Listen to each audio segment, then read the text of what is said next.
एक छोटा सा मैं आंकड़ा दे दूं, 2017 में राज्यसभा के अंदर उस वक्त जो गृह राज्य मंत्री थे, एमओएस होम थे, उन्होंने क्या जवाब दिया था कि 2014 में 1017 घुसपैठ के मामले आए थे, 2015 में 1047 हो गए, 2016 में ये घट करके सिर्फ 832 बचे और 2017 में 543, यानी कि जहां तक घुसपैठ के मामले हैं 4 सालों में वो आधे हो गए। ये राज्यसभा के अंदर आंकड़े दिए गए थे जहां तक बांग्लादेश बॉर्डर का सवाल है।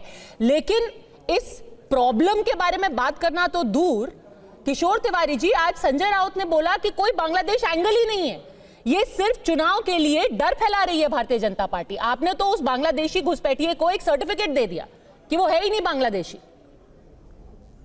मैं डिस्कशन देख रहा था पदमजा, कितना बनावटी। मैं एक बताऊं तुमको, पहले पुलिस ने पकड़ा एक शाहिद को जो बांद्रा में रहता था, उसके बाद पकड़ा राजेंद्र कोडापे को, फिर जाके दुर्ग में पकड़ा आकाश कनौजिया को।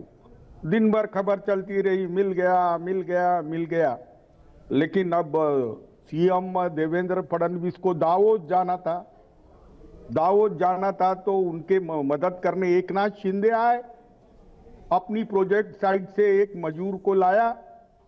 मजूर का नाम था विजय दत्ता, उसको जबरन बुलवा दिया उससे, और मामला बड़ा संगीन है। मैं एक बता रहा हूं कि सैफ अली की केस को जिस तरीके से दिल्ली के चुनाव के लिए यूज किया जा रहा है वो बहुत गलत है। अब आया आपका बहुत बड़ा मुद्दा पदमजा जी। नहीं, कैसे यूज किया जा रहा है? आप क्या कह रहे हैं कि उसका सच में नाम शहजाद नहीं है, उसका नाम मोहम्मद शहजाद नहीं है? आप क्या कहने की कोशिश कर रहे हैं? अरे भाई, ये मुंबई पुलिस को ही झूठा ठहरा रहे हैं। मैटर है, इन्वेस्टिगेशन का मैटर है। पर इन्वेस्टिगेशन तो हो गया, अरेस्ट हो गया। अरे भाई, 5 दिन की कस्टडी भेज दिया उसको। अरे कल और आ जाएगा, कोई खड़ा हो जाएगा, 4-5 लोग तो खड़े हो जाएंगे। मैं अभी बता रहा हूं तुमको। नहीं, आप क्या कवर फायर देने की कोशिश कर रहे हैं? क्योंकि आप ही के जो साथ में हैं जितेंद्र आव्हाड, उन्होंने पहले दिन क्या बोला था? उन्होंने कहा था कि सैफ अली खान पर जो हमला किया गया है वो एक सोचा समझा साजिश के तहत हो सकता है। अपने बेटे का नाम तैमूर रखने के लिए सैफ अली खान को पहले भी निशाने पर लिया गया है, इसीलिए कुछ कट्टर हिंदूवादियों ने हो सकता है उनके ऊपर हमला किया हो, रिलीजियस फंडामेंटलिस्ट। ये तो आपके साथी ने बोला था। 1 मिनट, अब आप शहजाद होने के नाम पे एक सवालिया निशान लगा रहे हैं। 1 मिनट थोड़ा रुकिए ना। हमारा आज का मुद्दा है कि भारत में घुसपैठिए या दूसरे देश के नागरिक एक बड़े इस पे आ गए। नहीं, ये मुद्दा नहीं है। मुद्दा ये है कि सैफ के ऊपर जो हमला हुआ उसको लेकर के क्या अलग अलग एंगल देके लोग अपनी राजनीति कर रहे हैं। और मेरा सवाल आपसे संजय राउत को लेकर के है। उन्होंने आज सुबह बोला कि कोई बांग्लादेशी एंगल नहीं है, ये तो सिर्फ जो चुनाव होने वाले हैं उसको लेकर के भाजपा डर फैला रही है। इससे क्या मतलब है? अरे बीएमसी के लिए भाजपा ने बांग्लादेशी सेल ओपन कर दिया है। अब क्या बोले, भाजपा को कुछ भी नहीं लेना देना। मैं अभी बता रहा हूं, ये सब है ना बांग्लादेशी बताया जा रहा है, लेकिन है ना पुलिस का इन्वेस्टिगेशन अभी भी 0 है। मतलब आप कह रहे हो वो बांग्लादेशी नहीं है? अरे किशोर तिवारी जी, अब आपको मुस्लिम वोट मिलने नहीं वाला है, क्यों आप परेशान हो रहे हो? शिवसेना जिसके लिए पहचाने जाती है, कम से कम वहां लौट आओ मातोश्री में। आप अब तो कम से कम मातोश्री की राजनीति कर लीजिए आप। अरे मेरे को बोलने देना जरा। देखिए, पूरे भारत में अभी साउथ ईस्ट एशिया के ये जो 2 थे, पाकिस्तान, बांग्लादेश, बर्मा, नेपाल और अफगानिस्तान भी, तो इनके 12 से 13 करोड़ लोग हैं। और ये सब लोग हमारे महाराष्ट्र में लोग 14 से 19, बीजेपी की सरकार 21 से 25, बीजेपी की सरकार 5 महीने पहले एक बांग्लादेशी आ जाता है। अरे भैया, तुम नेशनल पॉलिसी बनाओ, यूनिक आइडेंटिफिकेशन देते वक्त कुछ तो वेरिफिकेशन करो। अब ये तो किशोर तिवारी जी, विधानसभा चुनाव में आपके सचिन अहीर किसके साथ बैठक कर रहे थे? सचिन अहीर का वीडियो देखा है ना आपने? आप ही के नेता सचिन अहीर किसके साथ बैठक कर रहे थे? अरे रुको थोड़ा, तुम बताओ ना। अरे आप बताइए ना, सचिन अहीर किसके साथ मीटिंग कर रहे थे? बीच में उन्हीं बांग्लादेशी घुसपैठ के साथ बैठक कर रहे थे वोट बैंक के लिए। अरे रुको, ये मातोश्री में किसके साथ उद्धव ठाकरे बैठक कर रहे थे? आप ये भी बता दीजिए।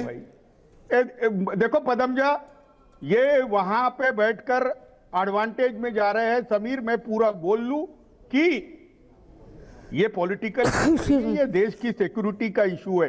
साउथ ईस्ट एशिया सर में बिल्कुल सही बोला आपने, देश की सिक्योरिटी का इशू है, और तब भी आप ये मानने को तैयार नहीं है कि आदमी बांग्लादेशी है। आप उसको बेनिफिट ऑफ डाउट दे रहे हैं, मुंबई पुलिस को डाउट दे रहे हैं।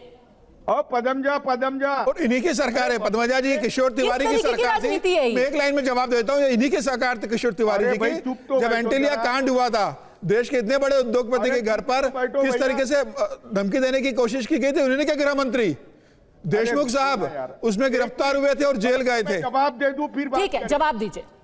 हाँ, ये देखो पदमजा, सचिन वाचे अभी बीजेपी के गोदी में बैठा हुआ है, परमवीर उनके गोदी में बैठा है, संजय पांडे जाके बैठ गया। मैं अभी बता रहा हूं, जो कुछ गलत हुआ वो गलत हुआ। आपकी सरकार है, हाँ, हमारी सरकार ने डॉक्यूमेंटेशन प्रोवाइड करके कोई भी बांग्लादेशी को महाराष्ट्र में प्रवेश दिया होगा तो आप हम पे कार्रवाई कीजिए। लेकिन मैं कह रहा हूं बंबई के अंदर 14 से 15 कॉन्स्टिट्यूंसीज पे ये असर करते हैं और दिल्ली में करीबन 20 असेंबली कॉन्स्टिट्यूशन पे भी ये करते हैं। लेकिन ये बंबई तक सीमित नहीं है, यवतमाल जिला, अमरावती जिला, आप सब सही कह रहे हैं, पर ये तो बता दीजिए किशोर तिवारी जी, चलिए एक सीधा सा सवाल पूछ लेते हैं। आज का सवाल ये है कि जो बांग्लादेशी देश के किसी भी कोने में हैं, उनको निकाल के बाहर करना चाहिए। क्या आप इसका समर्थन करते हैं, हाँ या ना? एक minute, Padmaja take it on record, Bharat के अंदर जितने भी विदेशी नागरिक हैं, फिर ज्यादा से ज्यादा तो बांग्लादेश से आए क्योंकि वहां आर्थिक परिस्थिति बहुत खराब है, तो उनको बाहर निकालने के लिए एक कैंपेन किए जाए और उसमें मेरी पार्टी ये केंद्र सरकार और राज्य सरकार को साथ देगी। तो जब ये मोहम्मद शहजाद को अरेस्ट किया जाता है तो आप उसको डर फैलाने की साजिश क्यों बताते हैं? ये तो पुलिस अरेस्ट कर रही है ना। अब पदमजा जी, मुझे बंबई में क्या चल रहा मालूम है। पहले 3 लोग पकड़े, किरकिरी बहुत बढ़ गई, सीएम बोले मुझे दावोस जाना है, एकनाथ शिंदे आए अपने प्रोजेक्ट साइट पे के एक मजदूर को पकड़ा दिया,